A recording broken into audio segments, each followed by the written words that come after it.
Hey guys, Ray from Love Your RV and Boat. So I thought I'd give you another update on what's going on with the boat. We've been working pretty well every day on it, getting her prepped up, ready for the summer. I did a few updates before. I'll link back if you missed them. But anyway, I'm pretty well done. The electrical upgrades I wanted to do and the engine upgrades, dewinterizing, and a little bit of maintenance. Anne's been working outside on the Teak railings, kind of the Teak gunwales, and now she's just tackling the swim platform. So she's kind of prettying up the boat. I'm making sure it's going to run properly. So let's go through and kind of give you an update of what I've done. In the last video I was working on installing this lithium battery into the very front of the boat to power our windlass and bow thruster, and I kind of fixed up the bow thruster, did maintenance on it. So I just like to show you how I'm at with this battery. I've installed a two-way switch. So one way will be this battery. The other way will be the old system that's powered by two AGM batteries. So this is sort of going to be an experimental system for me this summer, just to see if this lithium battery is going to be able to handle the inrush current and demands of the anchor windlass motor and also the bow thruster motor. I'm not 100% sure yet, so I'm not going to discard the old system. Always good to have fallback. There's the fuse for the windlass. I've also got a plug here where I can plug in a charger, 30 amp charger to shore power if I want to recharge the battery. But recently I installed this DC to DC charger, and it can take the power off the alternator, and it can be adjusted. I'm just going to leave it at 15 amps for now. It can go up to as high as 30 amps, and I can turn it on and off. So when this battery needs a little recharge while we're underway, this DC to DC charger will accomplish that.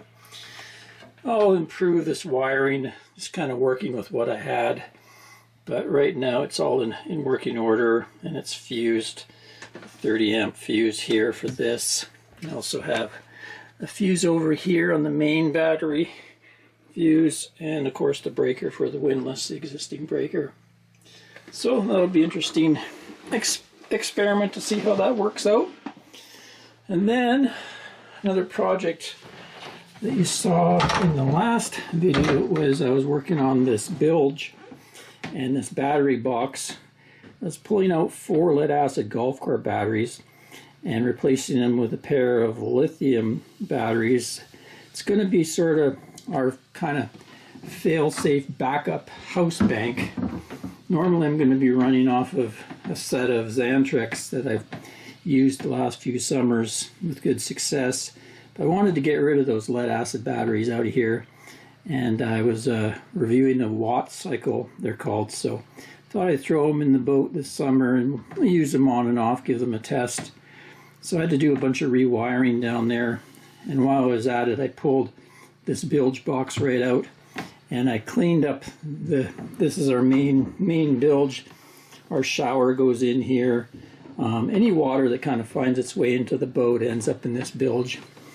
And I took apart the bilge pumps and cleaned them, kind of shortened up the wiring, made it a little bit nicer. And I'll get down there and show you what I did in the battery box. But actually underneath that battery box, it hadn't been taken out for a long time, and it was quite a mess. A lot of debris was down there, so took it all apart, cleaned it up, power washed it, sanded it a bit, put a good coat of it's called a bilge coat from Interlux. Came out pretty nice. So here we go. Nicely fit in there. I've got fuses on each of these because these batteries can output a ton of amperage, so I want to be safe there. Don't want anything shorting out here and causing a major problem, so fused each of those. I've also put in a shunt so I can monitor the current and voltage from a display. Here's the existing bus bars that were in the boat when I got it. It's a negative bus bar, and the positive bus bar is starting to get there was a lot of wiring on there before, but as I've kind of adjusted stuff and changed the bank systems, there's less and less wiring. So this house bank goes to there, and then it goes to a main switch that I switch between the two house systems. This little wire here goes to a breaker, 40 amp breaker, and that's going to another little distribution panel I have here. Mainly it's going to a toilet macerator that I installed, electric toilet, and also it goes over, and there's a little Victron charger there that I can hook up to a solar panel and keep these batteries nice and topped up as a backup if I need them. So because I had the space, I don't have lead acid anymore, there's no need to worry about corrosion. These batteries are actually sealed. So in here I can keep my bilge pads there, and under here keeping my fuel filters and oil filter, and then a set of jumper cables too, just sort of in emergency. I could actually jumper if my starting batteries failed, I could jumper these over and probably start the motor with these. I also have a lithium, one of those little jump starter boxes that can handle a diesel engine up to 10 liters. So got a few ways to start the engine if the batteries fail. Then we got tranny oil, coolant, and engine oil. So it's kind of nice that got a little more storage neatly tucked under there now. And then this just goes down. It's nice because it's strong enough I can stand on it. Down in here, kind of cleaned up that bilge pump, tested it out, and also the sea strainer. I pulled it out, cleaned it all out, kind of wire brushed around where the seal is, and just redid the hose clamping and stuff to make sure it's okay. And then here's the existing AGM starter bank. Let's get this out of the way. So that's going to be left as is. There's some covers that go on it, but I had previously installed a big fuse in there, and that's a 500 amp fuse. And so I put the starter wire on that side of the fuse, and last season there was no problem. It didn't blow the fuse, but if it did, I could always come down and deal with that. I also put a fuse over here. I fed the alternator right into it. I have a 250 amp fuse there, just to protect the wiring that goes back to the alternator, and the starter kind of goes along the back here and then along some wood. It's all zip tied in, but it's nice to have the fusing. It wasn't really there before. And there's another wire that comes out to the bow thruster, and then that goes to the existing bow thruster installation. And they actually have a fuse here as well. And when you turn it on, there's a little digital display, which is nice because you can quickly see the state of the AGM starting batteries there. Last year I installed this solar charger. It's running one of the panel array I have out there.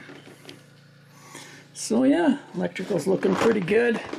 In the closet I added one more fuse to this panel here. The feed to this DC panel wasn't fused, other than the main. Well, when I got the boat, it wasn't fused at all. So I've added a 125 amp fuse for it, because the wire goes from a 2/0 down to about a 6 gauge wire before it goes through all these breakers.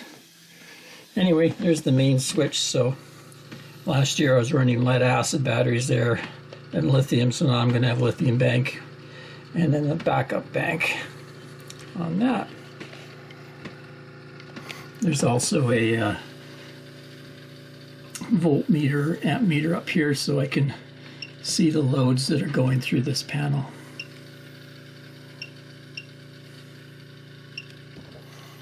It's not flashing like that in real life, it's just my camera.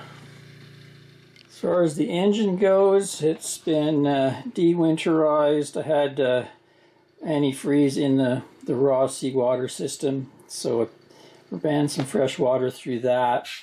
Also pulled, there's some caps on the end of the heat exchanger back there. I pulled those caps and cleaned them up and checked the gasket. Also changed 2 little zincs on the back there. Just your routine yearly maintenance. Also changed the oil filter. Oil was changed before the engine went away, so it's got clean oil in it. This year I changed the Rayco fuel filter down there, and I also upgraded they call them CAV filters to a spin-on filter. So my secondary, right down there, you can see that white one, there's 2 of them. And now I can just go in and spin them off and spin them on, so a little bit of a upgrade to that assembly. I made a video on that. And then yesterday we hired a local mechanic, marine mechanic here, to come down and do the stuffing box, because I've never done it before, so I wanted to kind of see how he did it. There's kind of a wax cord in there. You have to pull out all the old stuff and then cut the new stuff and put it in. It's a fairly easy procedure, but it's nice to look at someone doing it the first time. So he did it pretty quick. It was only about an hour's time. I have that area on my camera right here. I have these are actually RV cameras that I use for engine. So I have 3 engine views, and then you can see there is my show you the stuffing box here. There we go. So the drive shaft goes through it, so it spins. So inside there is some packing material. It's like a giant shoelace with waxy stuff embedded in it, and then it kind of seals your shaft from the ocean coming in. It's supposed to drip a little bit. It's not a dripless one. It drips a little bit into your bilge as you're going along, but you don't want too much dripping and you don't want it to overheat. So anyway, that last year it dripped excessively, and we came in and had 1 more little ring put in. This year I had them come back and dig out all the old stuff and put all clean cord in there. So that'll be good. So tested the propane system, tested the stove, it's working. Tested the fridge on DC and AC, it's working. I haven't tested the heater yet. I have to get to that. Test our little propane heater. There you go in the back here. We're starting to clean things up, bringing in the bedding, etc. And also put this toilet back together. It's a manual toilet in this head. And in the other one, we have an electric one. This one just goes straight overboard. And the other one goes into a holding tank, and then it can be pumped out by a macerator or at a fuel dock or a marina. So Anne's been tidying up these bathroom teak, going around here and redoing all the trim. And she's just been working on the sink trim here in both the forward head and then the aft cabin head. So it's coming along, coming along. Now we just got to go through and clean everything up in the boat. Now that I've finished down in the engine, all my tools, I can put them all away, and all the electrical upgrades, I can put all my tools and stuff away. And then Anne's going to redo all the fabric, umbrella fabric for the cushions and stuff. There's some protective spray and stuff she wipes onto that. And I'll probably clean up this floor as best I can. This is a parquet floor. At some point we're going to have to redo it, but we've heard it's a pretty in-depth job, so not really looking forward to it, but we should get another season out of that, no problem. So we'll take you outside, show you some of Anne's handiwork. The starboard side here, she didn't do too much. She kind of cleaned up this area where you're going on and off a lot. This is the main gate, so it's kind of beat up there. But she did the gunwale at the back down here, starting from about here, all the way along the back.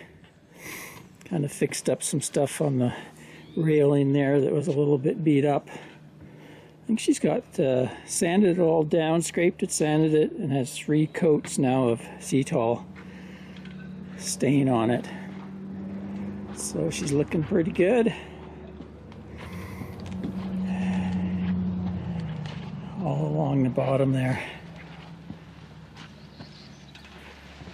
And it goes right up here to there. This stuff needs to be redone. I'll probably do the starboard, but you can only do so much before you want to get out and do some boating. Also, we're doing the swim platform too, so I'll take you down there and have a look at that. Now I'll be mostly doing cleaning. I'm going to clean and wax the hull on the boat and the decks and that.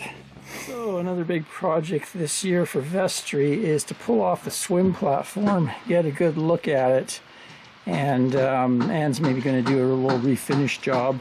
I pulled off the swim ladder, and now I'm just in the process of taking the bumper rope off. All the screws are pretty badly rusted in there, so we'll get that off and replace the rope. Also pull off the dinghy davits, etc., and then unscrew it from these brackets and get her down, and Anne can work on it. At least get the good for this season. We have a plan maybe to take it down to Squim. I know a friend of ours does woodwork, and we might get him to redo it. There's a lot of kind of broken pieces on the ends here and stuff. Anyway, I'll continue on and get it off and we can give you a better look at it. Okay, success. Got all the stainless steel rigging and attachments off. Be able to clean all those up, make them all pretty. And then we've got this all set up for Anne to sand.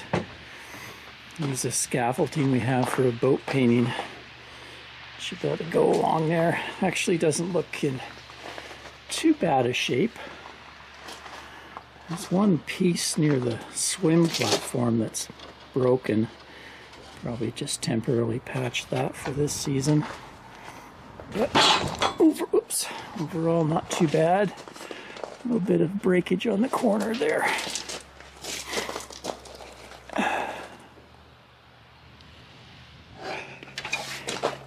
We're just using this scaffolding to do the swim platform. Hard to see, it's in the shade here, but she sanded this all down and she's got one coat. It needs to have some repairs. It's kind of been hit on the side. And there also was a rope going around. I'm going to get a rope and redo that. Just helps with it when the dinghy bangs against it and stuff. But it'll look much better than last year. I also still have to patch one of the chambers on our inflatable here. It's got a couple pinholes in it. So I picked up some of this stuff. It's about $100 Canadian. It's a 2-part glue, PVC glue. It's supposed to be much better than the usual stuff you buy in the marine stores. So hopefully that'll solve that problem, but just waiting for some warmer weather. We're going to be getting up around 20 or in the kind of low 70s pretty soon, so gotta get on with that. Anyway, that's about it for now. Back to work. Till next time, Ray from Love the RV and Boat. Cheers, everyone. Just give you a look at the bow thrusters all fixed up and ready to go. New wiring. Those zincs will probably be okay for the season. And also replace the air tube that was in there. Everything's been rubber coated and marine grade silicone, so should be good to go.